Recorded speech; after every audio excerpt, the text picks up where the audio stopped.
Perfectionist. আমি যে কাজই করি আমি আমার সর্বোচ্চ পারফেকশন দিয়ে করি এবং পারফেক্ট করার চেষ্টা করি। আমি আগে ধরনের ক্যারেক্টার করিনি, আমার কাছে মনে হয়েছে আমি যখন চলচ্চিত্রে কাজ করতে আসবো আমি কোনটা নাটকে করিনি, কোনটা অভিজিতে করিনি। অনেক ধরনের ক্যারেক্টার তো প্লে করা হয়ে গেছে, কিন্তু শুধুমাত্র গল্পের জায়গা বা ক্যারেক্টার জায়গা না, পুরো কনভিকশনের জায়গা থেকে আমার কাছে মনে হয়েছে এমন একটা শেড গল্পের আমার ক্যারেক্টারের, এটা it's actually rare in Bangla cinema. It's very rare to come across to such a strong female lead.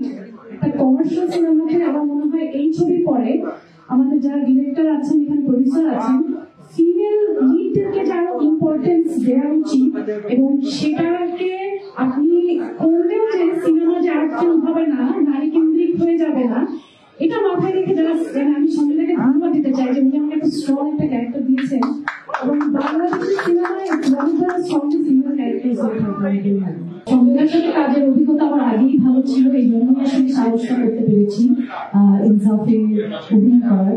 আর আমি যখন সিনেমাতে অনবোর্ড হই খুব একটা সময় ছিল না হাতে, আনফরচুনেটলি এক মাসের কম সময় ছিল। তো সেই কারণে আসলে যেটা করেছি যে একটা দিনও আমি ওয়েস্ট করিনি। আমার যেদিন সিনেমা সাইন হয়েছে তার ঠিক পরদিনই আমি আমার ওয়ার্কআউট, আমি আমার ট্রেনিং সব শুরু করে, এবং আমার সাথে রাধায়ও আমরা একসাথে ট্রেন করেছি, একসাথে জিমে গিয়েছি, স্ট্রেংথ ট্রেনিং করেছি, মার্শাল আর্ট থেকে শুরু করে যেগুলো বেসিক জানা দরকার, ফাইট ইউনিভার্সাল, ফাইট ডিরেকশন। তো আমার খুব মজা লেগেছে। আমার কাছে মনে হয়েছে যে একটা কাজের প্রসেসটা আমি খুব এনজয় করি, তো সেটা আমি কাজের করার সুযোগ পেয়েছি।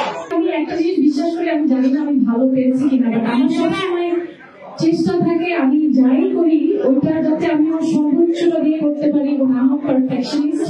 আমি যে কাজই করি আমি আমার সর্বোচ্চ পারফেকশন দিয়ে করি এবং পারফেক্ট করার চেষ্টা করি। এবং এই নাচের পেছনে অনেক গল্প আছে। আমার দেখেন এখনো পুরো কোরিওগ্রাফি মুখস্থ, কারণ এতবার প্র্যাকটিস করেছি, practice makes a man perfect or a woman perfect.